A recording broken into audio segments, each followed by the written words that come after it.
ሞቴን በደስታ እንድቀበል ይሄ ነው የሚያጽናናን። እናም ሀገር ያደራ በክብር ሞት ተሰቅዬ ይሄው ሙሽራሽ መጣሁልሽ። እልል እያልሽ ተቀበል ኢትዮጵያ ደስ ይበልሽ። ክቡር ኮሞዶር በለገ በለጠና ክቡር ኮሞዶር ጌታቸው ስዩም ኢትዮጵያ ባህር ኃይላችን የመጀመሪያ መኮንኖችና እንደ አንድ ተራ ወታደር ተዋግተው ከውድ የባህር ኃይላችን ሰራዊት ጀግኖች ጋር ምጽዋ ላይ ከወደቁት ውድ ከፍተኛ መኮንኖቻችን ነበሩ። ውድ ጀግናው ጀነራል ተሾመ ተሰማ የስድስተኛ ክፍለ ጦር አዛዥ እንደ ኢትዮጵያ አቆጣጠር በ1982 ዓ.ም የካቲት ወር ላይ የወያኔና የሻዕቢያን ጥምር ወንበዴዎች ከሰራዊቱ 4 እጥፍ የሚበልጠው መንጋ ሰራዊት ለ10 ቀናት በሚችሉት አቅም በመዋጋትና በመምራት ስለ ውድ አገራቸው አንድነት በስተመጨረሻው የአፄ ቴዎድሮስን ፈለግ ተከትለው ወድቀዋል። ይህንና በሌሎችም ግንባሮች የከፈቱብንን ጦርነቶች በመቋቋም ላይ እያለን ሻዕቢያ ነኝ ባዩ ቡድን ያለ የሌለ ኃይሉን የሰሜኑ የሀገራችንን ጉሮሮ በሆነው በምጽዋ በኩል በማፍሰስ ሌላ የጥቃት በር ከፈተ። በግንባር የሚዋደቁት የጦር ኃይሎቻችን ልዩ ልዩ ክፍሎችና ህዝባዊ ሰራዊታችን ምን ውጤት አመጡ ብሎ መጠበቅ ብቻ ሳይሆን ሁሉም ዜጋ ባለው አቅም ሁሉ ጠላት የእልፍ አእላፍ ኢትዮጵያውያንን የህብረት ክንድ ኃያልነት እስኪገነዘብ ድረስ የእናት ሀገሩን አለኝታነቱን በተግባር ማረጋገጥ ይኖርበታል።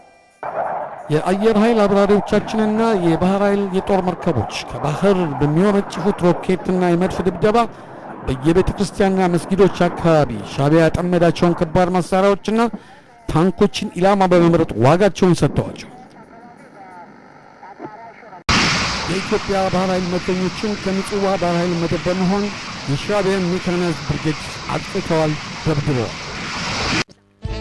እነዚህ የጦር መርከቦች በዘመነ ቀዳማዊ ኃይለ ሥላሴ ከአሜሪካን ሀገር ተገዝተው በመለዋወጫ ዕቃ እጥረትና ከሁለተኛው የዓለም ጦርነት ጊዜ ጀምሮ አገልግለው ያረጁና ከጥቅም ውጭ ሆነው ወይም ዲኮሚሽን ሆነው የምጽዋ ጦርነት ከመነሳቱ ከ8 እስከ 10 ዓመት በፊት የተጣሉ ሆነው ሳለ ሻዕቢያ ቪዲዮ በመቅረጽና ፎቶግራፍ በማባዛት ከባህር ኃይል ማርኬያለሁ በማለት እስካሁን ፕሮፓጋንዳ ይነዛሉ። ቀጥሎ ያሉትም የሚታዩት የወደብ አገልግሎት ድጋፍ ሰጪ ጀልባዎችና የግለሰብ የንግድ መርከቦች ናቸው።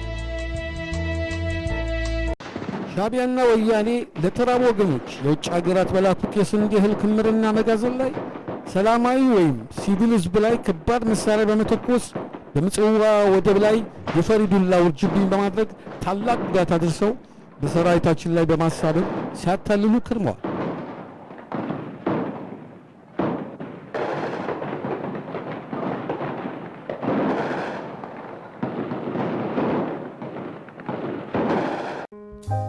የሻዕቢያና የወያኔ የወደብ ላይ ድብደባ ውጤት ይህንን ይመስላል።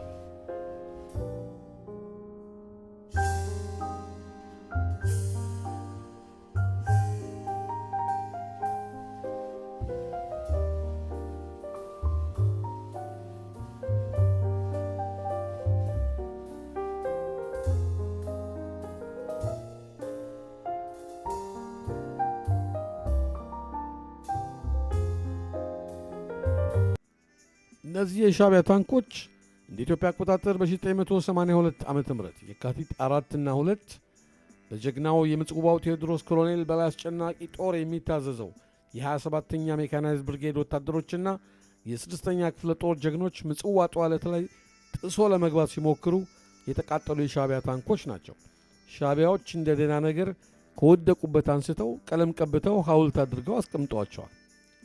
ቀደም ብሎ የታዩት ሻዕቢያዎች ከተቃጠሉበት አንስተውና በቀለም አድሰው ሐውልት ያደረጓቸውን ታንኮች ማለትም ከአራቱ ሁለቱን ያቃጠሉት እኚህ 27ኛ ሜካናይዝድ ብርጌድ አባል ሻምበል ሸዋንታዬ ሀብቴ ጀግናው ኢትዮጵያዊ ናቸው። በመጨረሻም ከጀግናው ብርጋዴር ጀነራል ተሾመ ተሰማ ቀጥሎ ሽጉጣቸውን ጠጥተው የአፄ ቴዎድሮስን ፈለግ ተከትለው አልፈዋል። ኢትዮጵያዊ ጀግና ናቸውና ሁሉንም ስለ ሀገራችን አንድነት በክብር እንዘክራቸዋለን።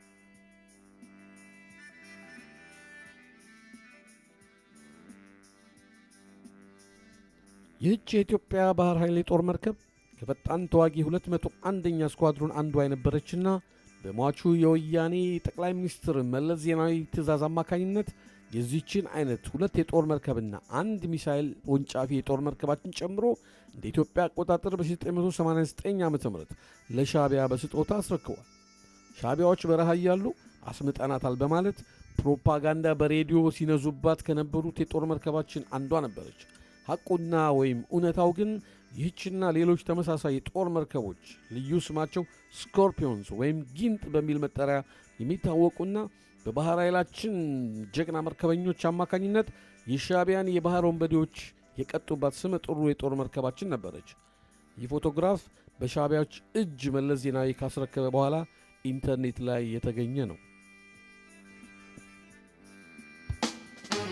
ኢትዮጵያ በልጆቿ ተጋድሎ ወደ ነበረችበት ክብርና ማዕረግ ወደ ነጻነት ትሸጋገራለች። ኢትዮጵያ ለዘላለም ትኖር።